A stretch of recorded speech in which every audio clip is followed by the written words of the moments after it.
today, and welcome to the story behind the stories. I'm Ken Waddell, publisher of the Neepawa Banner, Neepawa Press, and mywestman.ca.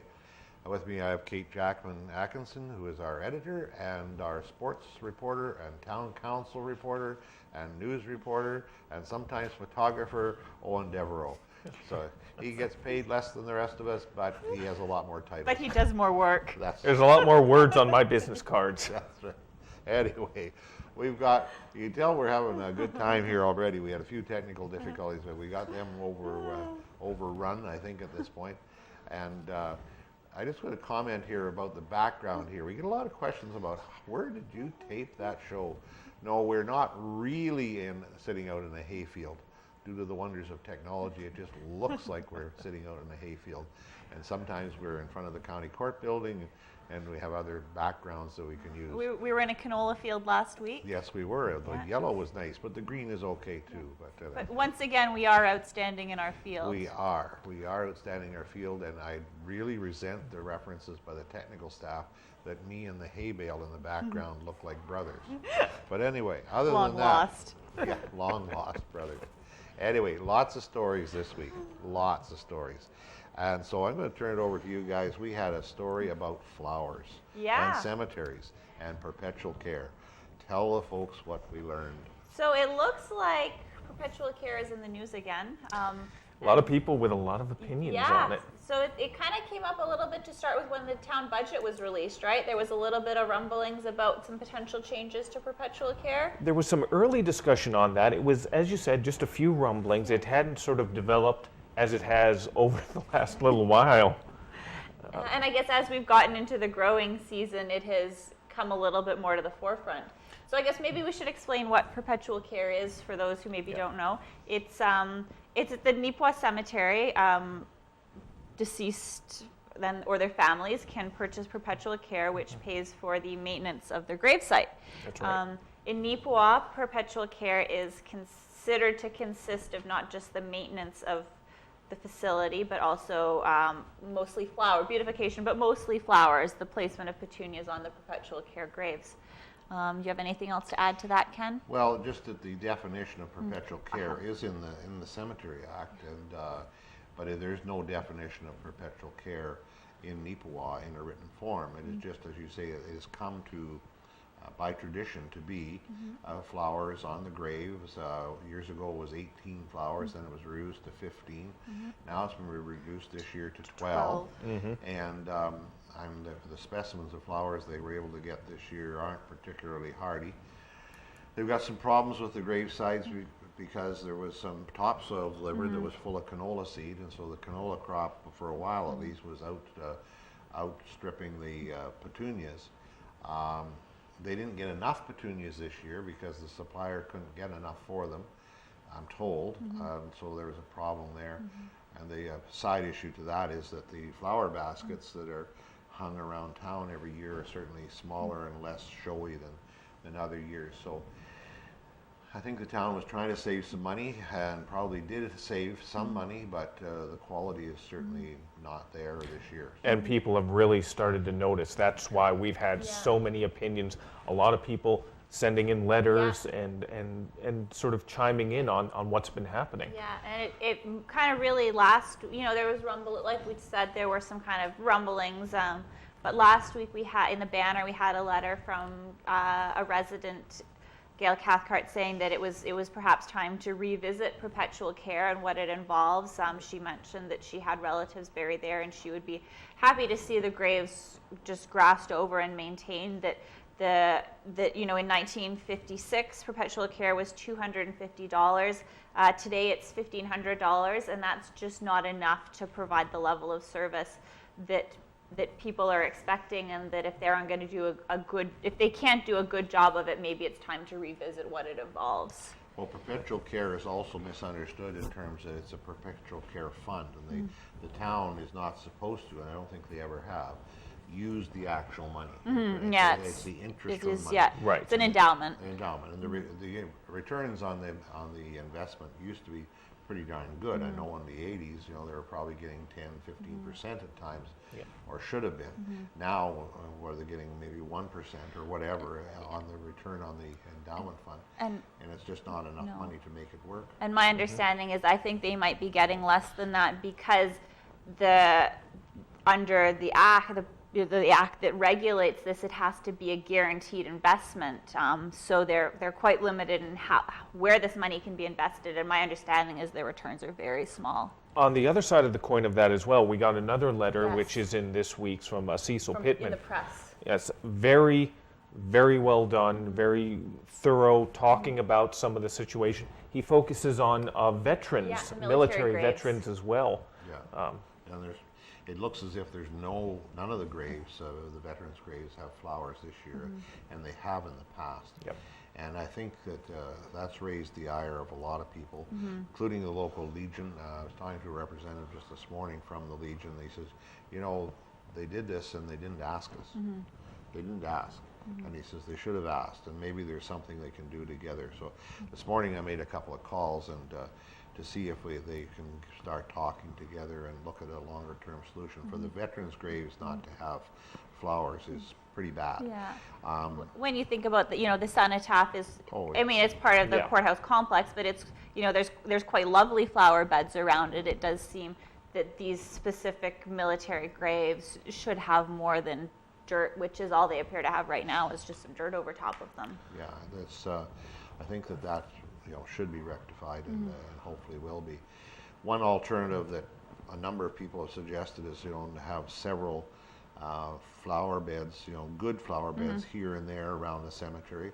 And another suggestion is, and this has come up before, and I know a fair bit about plants, and I really have to admit I didn't push it when I was mayor, and I'm not sure why. And it should be pushed, I think, is that why not put perennials on these graves? But Yeah. I had wondered that too. But I think there is some issues with perennial care. Maybe that'd be a bit of a problem. But Yeah. there's newer varieties now that are really not a lot of care required. Well, but we'll see how it works out, I guess. Let me ask the question, and again, still a bit of an outsider to the community. This is an issue that's been going on long before I ever arrived here. Oh, it's been going on for 30 years or more. Yeah. But let me ask the question, what is the point of the cemetery? Is it to be respectful for loved ones who have passed on, or is it a tourist attraction? Because a lot of the talk seems to be that we have to bring in tourists, we have to bring in busloads of people to tour around. What is the purpose of the cemetery? And let's focus on that. Well, certainly the tourism was never a legislated purpose. It was one of these things, it's like perpetual care. It has evolved, and certainly then expectations are built up. The flowers on the grave. Tourism, because there was flowers on the grave, because the cemetery is well kept, because it's where Margaret Lawrence is buried, because of the Hickman grave, because of the Graham family, the founding family. A lot of people don't even know that story. The cemetery was started on the Graham family farm in 1879 when the first Graham, and the very old man, 99 years old, died here after he moved here just the fall before. And the Graham family, all those monuments are there. That's part of the story.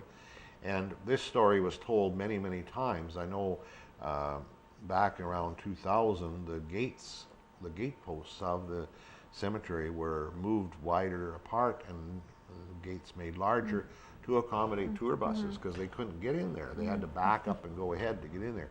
Tour buses go in there. The expectation became, and it was quite nice to have it because people really, really wanted to see the cemetery. It was a beautiful thing to see on one of their, as one aspect of the bus tours.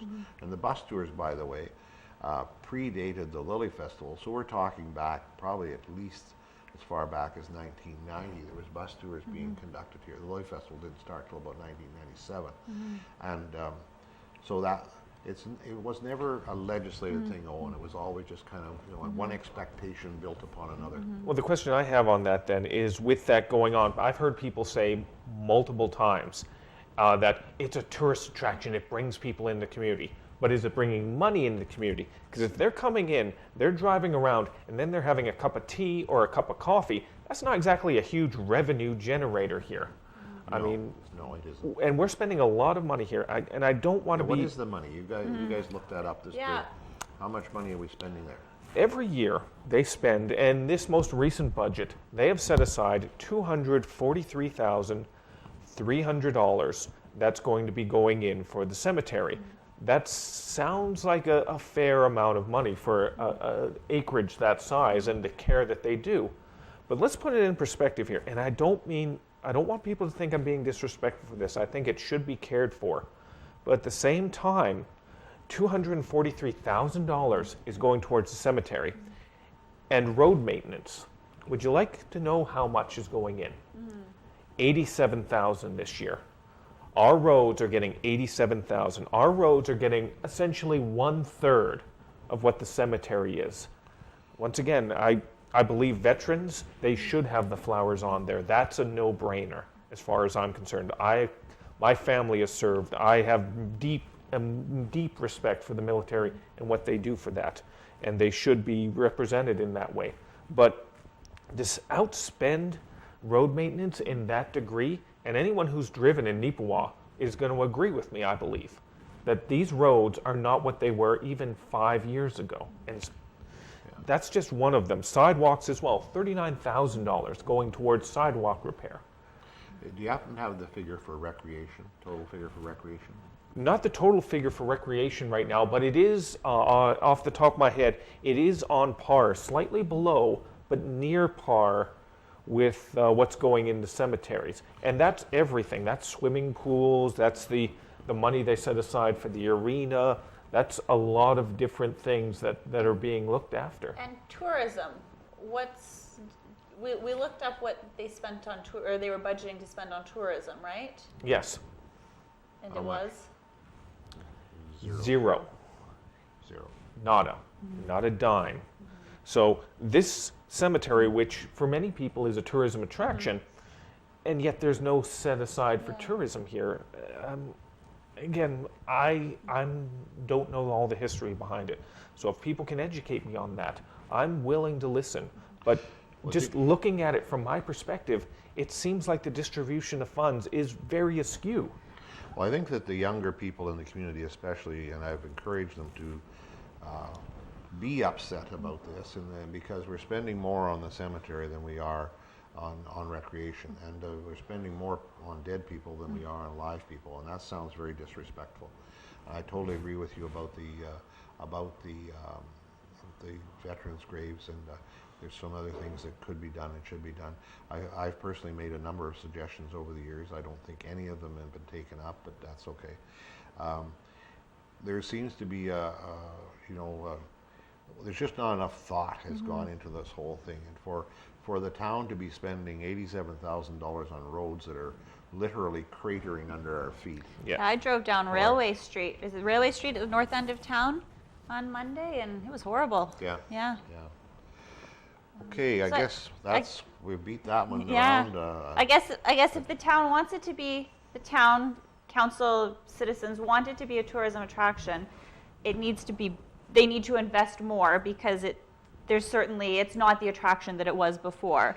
But if it's not going to be a tourist attraction, then they need to rethink how things are doing. Well, you've been here much longer than I have, Kate. Your perspective on this, 10, 11 years, Yeah. you've been a part of this community. Do you see that as being sort of... I mean, I certainly think that when the town was attracting people for the beauty of the flowers, I think that it made a lot of sense to make sure that the cemetery looked beautiful. But I think we need to rethink our tourism position. Well, the problem is that right now the town and the community and the Chamber of Commerce doesn't have a tourism position. It's tourism by default. Yeah. It's tourism because there's a hockey tournament here. It's tourism because there's ball games. There's tourism because people are coming here to visit friends and family. But it's not an active tourism, and I'm going to write up a whole history, as I can remember it, of tourism. We used to have Tourism Association, Neepawan area. We used to have Heartland Tourism Association. We used to have the Lily Festival. We used to have a tourist booth. Used to have a tourist booth. Neepawa is a drive-through town right now. Well, that's a People good drive through, they'll get some gas, they'll get some coffee, and they'll drive through to their destination. and it's unfortunate that Neepawa hasn't faded in some respect because it used to be a town to be a destination. A lot of people don't realize that there was a large campground at Lake Irwin. That attracted a lot of people. People would come and stay there, as well as the campground at Riverbend. And I know Riverbend Campground has expanded somewhat, but it certainly didn't replace all the campsites that were lost when the Lake Irwin Campground closed down many years ago. So there's a lot of things here that I think we have dropped the ball, but it does cost a lot of money to do some of these things. One of the things that the Lily Festival did was they harnessed about $15,000 of town money and made it into a $100,000 budget with grants, federal, provincial, service clubs, about $20,000 at least in local sponsorship, admission fees, all the rest of it. And it became, maybe it was too concentrated, just the 1 week, in terms of a tourism effort. But you have to spend money to make money, and that's something that the Lily Festival was very good at, was taking a little bit of money and making it into a lot. And putting people on the map or something. And it worked. I remember about 2 years ago taking a call at the office from a woman from Oregon. She had come up to the Lily Festival several times. She was bringing up several friends that were going to be participating in it for the first time. And I had to tell that woman, I'm sorry, it doesn't exist anymore. Well, here's the word on the street is that, and it's only a very quiet little word right now, but maybe with Jam Fest and runway drags and some of the other things that are happening, that they can put together a Neepawa, Lily, and Folk Festival. And I think that's a catchphrase that's starting to run around the community a little bit. So maybe you heard it here first, but I really think that we need to have a Neepawa Council, Neepawa Chamber of Commerce, Neepawa Business Community, Arts Forward, and a bunch of other organizations working together to re-establish a Neepawa Lily and Folk Festival. And I think that's the answer. I get lots of people out of town and in town. When's the Lily Festival? We haven't had a Lily Festival for 3 years. Yeah. Anyway, upcoming events. Yeah, well, I guess you kind of touched on a couple of those. This coming weekend, we've got Jam Fest. Not this coming weekend, we've got Jam Fest. Yeah. And then next week, we've got Runway Drags, Right. Thresherman's Reunion, and coming up a little bit later in August, we have the Carberry Heritage Fair, which you've been to and said it was pretty cool. This segues quite nicely from what we were just talking about, because I think it was about 2 years ago, I ended up covering Carberry's Heritage and the Potato Fest that Portage la Prairie holds. They held them on the same day. And as nice as Potato Fest was, but Carberry Heritage really blew me away. It's the first time I had ever had an opportunity to see it with my own eyes. And Might have even been their first year, because I don't think they've been going very long. the amount of effort they put in there was just spectacular. Old style clothing, the horse and carriage was bringing people all across the community. The community literally came together to make this a success. And it was so commendable. And something tells me that they've built on it. From the bits and pieces I read in the story, they really have. Yeah. And Runway Drags is an event that the Yellowhead Roadrunners put on. I think it's 17th year. Yeah. 17th year. Tremendously successful.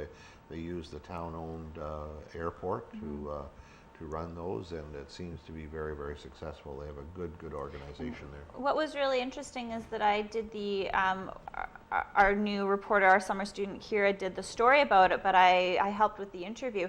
And I didn't realize that they actually, while you're racing, it's actually consistency that will win you the day. So it doesn't really matter what car you come in. While I know there will be lots of very fast cars on the strip for spectators to watch, so fast in fact that they aren't bringing in a featured car this year, but that for the competition portion of the racers, it's your consistency. They do some practice runs earlier in the day, and then the racing in the afternoon. The goal is to get close to your target time in practice, which is pretty cool. So it means you could take your minivan out there and theoretically win the day. Yeah, well, Yeah, you never know. Well, We've got some banner decaling we could put on it. Well, my minivan, I found out the other day, goes really, really fast. I was doing 122 clicks on Highway 16. Oh, I might not want to advertise that, Ken. Anyway, so In other news, Ken might not be joining us. next week. Well, you won't be joining us next week. You're going to be in Yeah, Newfoundland. Newfoundland. Oh my goodness. Can we go with you? Oh, I guess Sure. we have to stay Yeah. around the paper. Whatever. So you had a column this week, and you called it what? Fast food. Fast food. Okay. Yeah. Tell us about that. Yeah, so my column was about the proposed changes to the rules governing the transportation of livestock, which has not been updated since 1977, which is a very long time. That's not that. It's just a few days That's ago. just a few days, yeah, just a few days. I'd graduated from university by then. Anyway. Whatever. Sorry. No, and I thought one of the interesting things that came out of some of the research behind this is we talk about the consolidation of farms, but we don't really talk a lot about the consolidation of slaughter and packing facilities. So if we're looking at beef cattle in particular, in 1976 there were 400 facilities, and in 2015 that was just down to 30 across all of Canada. Federally inspected slaughter plants for beef. So that's not counting places like Oak Ridge Meats or no, Trail Meats no, or those, Trail Meats. no, these are just the federal plants. Yeah, So the ones yeah. that can export out of province, whether it's to another province or to another country. So between South Central Alberta and Southern Ontario, there is only one plant, and that's Winkler Meats. So we've got a lot of cattle that have to truck to come to market. Well, didn't you say in your column that a cattle beast can be shipped an adult cattle beast can be shipped for up to 72 hours Yeah. without stopping for feed or water?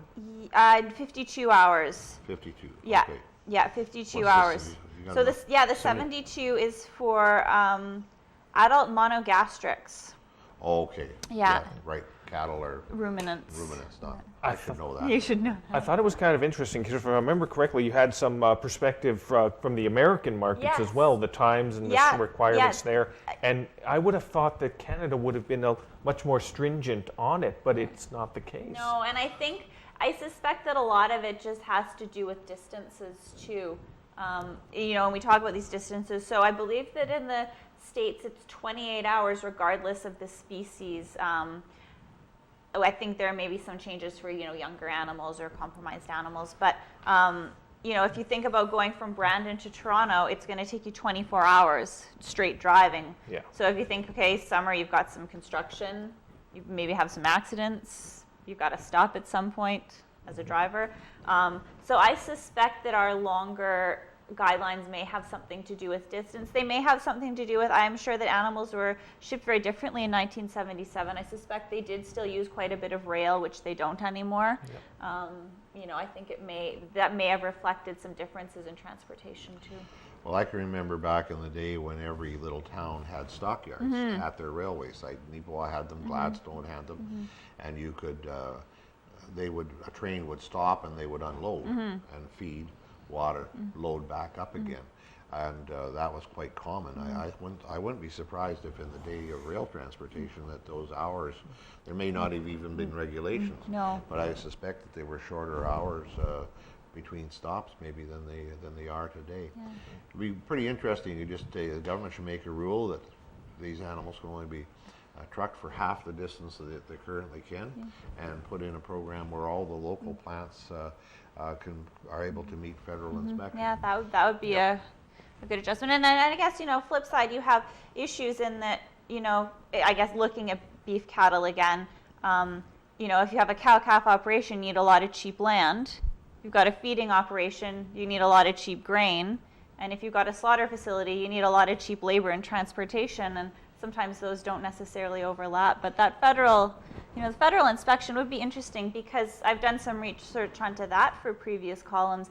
And, in terms of the requirements for the animals and, cleanliness, it's all the same. It's, Same inspectors. It's this, yeah. And In a lot of cases, same inspectors. Yeah, the requirements are the same. It's just things like a federal plant has to have thicker puckboard on the wall and a paved parking facility. So it is interesting what actually splits a federal from a provincial plant, and We should maybe revisit that one and Yeah. do some more research. I on think that would be a again. really good one. Because I know we've got 3 plants at least, or more than No, that. more than that, We've yeah. got several provincially inspected Yeah. plants within the banner coverage area. Yeah, we have Yeah. quite or a at yeah. least. Yeah. Because there's Henry's as well, which is in the Rivers Banner coverage Right, area. yeah. And McCreary. Curry, Sandy Lake Yeah. is close. Yeah. It's just outside our coverage area. Jarvis's Trail Meats. Trail Meats, yeah. Interesting. Okay. This week I got mad at the government again. Big surprise. Eh? No. But I thought it was No. a surprise because you got mad at the Conservative government. I got mad at the Conservative provincial government. Yes, I did. Was this exciting for you? It's been a long time since Yeah, you've been able to do that. Yeah, I know. I just get so fed up with the lack of communication from the government. Provincially, they seem to be doing a great job of telling us what they meant to say 3 days before. And they're always behind the curve on this, and they haven't caught on yet. The unions are not stupid. They know how to jump on these things and communicate their issues, and good for them. The news media knows how to communicate the issues, and that's what we're paid to do. And we're always seem to be, oh, well, they didn't really mean this in this press release. They meant that, and it hurts me because I know a lot of the ministers in the cabinet, and they're very caring people, especially the Minister of Health. You couldn't get a more caring or smarter minister than this guy. And I just don't know what the heck is going on because the communications are just awful. Let me ask Ken, what set you off on this path? What was the 1 or 2 things that just I got to sit down and I've got to share this frustration? Well, certainly the recycling issue, they've totally botched that one, and I'm very personally involved with that as president of the Manitoba Community Newspaper Association. They have a 1993 agreement that they've just walked away from, but then they didn't even consult with the newspapers before they did it. It was a very stupid move. The other one is that the ER doctors issue that came out this week, was they apparently sent letters to ER doctors. Well, first of all, they should have said, there was 8 doctors or there was 12 doctors or whatever. The public and the unions assumed there was hundreds of doctors, well, which is not the case. And they should have said very, very clearly, we will be utilizing, we will need this many ER doctors. We've got this many ER doctors. They probably need as many ER doctors as there is available, but they didn't communicate that, and it's so badly botched that the damage is permanent on that particular issue. They will never be able to walk away from that issue and say, oh, they handled the ER doctor issue very well, because they didn't. It's done. It's finished. The damage is done. And I think that's so bad. It's so bad that they're doing it that way. And they're not really good at, they're not really very good at communicating things. They're not necessarily wrong on the issues. Well, the ambulance garage issue. Yeah. They didn't do that one that well. Didn't do that one very well No, at all. No. They didn't do. And the explanation behind the ambulance garage thing was, the older way of doing things with the lesser trained paramedics and volunteers was the assumption was they would get you quickly to an ER. Well, they can't get you quickly to an ER anymore because there are very few ERs. Yep. They talk about closing 3 ERs in Winnipeg. Nobody said anything about closing 30 of them in rural Manitoba back over the years. Yeah. Different Over the government. last 10 years. Different government. Yep. To the current government has not closed one No. rural ER. No. They were all closed. They were already closed. Anyway, whatever. We're getting some time signals here that we gotta just move along. So here. we've got to talk hockey because it's July. No, Well- no. Go ahead. Well- Pick your top sports topic. Never mind her. We're going to change it up this week. We're going to we're going to talk about baseball in the middle of July. Crazy, huh? Santa Clara Baseball League playoffs are underway right now, and for those that are unfamiliar, that is Double-A. It's a very good level of play. The Neepawa Cubs are part of that. They finished 3rd in the standings this year. Very solid outing. And Portage Padres, who won last year, finished number 1. The Minnedosa Mavericks, who for 11 years have been the measuring stick in this league. They won 11 straight championships. They finished 2nd. They ended up having to face off against the Carberry Royals in the first round. Carberry, huge upset. Defeated Minnedosa 2-1. Minnedosa is out. This is the Wow. first time in a long time Wow. that the Mavericks are not moving on to the next round. A big shock, a big surprise. That really just sort of anything can happen. This league is getting more and more talented. It's not just one or two teams, and really for 11 years, it was just one team that had all the talent. Portage, very talented. Minnedosa, still strong. Neepawa had a great year. It's very interesting. So in the next round now, Neepawa Cubs, who ended up defeating the Austin A's in the first round, they're going to be taking on Dauphin in the next round. Meanwhile, Portage is going to be facing off against these very surprising Carberry Royals. Should be some very exciting baseball. And if you have an opportunity, go down. If you live in one of those communities, check it out, because the summer, it's beautiful weather. It's a nice evening to go out and just check out a little bit of the old game. Cool. I think we'll switch ahead in the list here. I don't think we, I mean, if Kaylin. we're short on time. Yeah, but that's okay. We'll go a couple more minutes. Kaylin Hankey, tell us about Kaylin. Yeah, so this is a follow-up story. A few weeks ago, she's a, I guess, grade 10 going to grade 11 student at NACI, and about a month ago did a story about a trip that she took to Nova Scotia for the Canada 150 and Me. She was selected as one of 150 students to go to the Federal Symposium in Ottawa. So over the Canada Day weekend, her and 149 other young Canadians got to, take part in some sessions, some seminars, meet a lot of people. I know she said that at one of the events they went to, she met, again, Mary Lou McPhedran, which is kind of cool, and our Neepawa raised senator. And so that was just kind of neat to see local youth doing some really interesting things.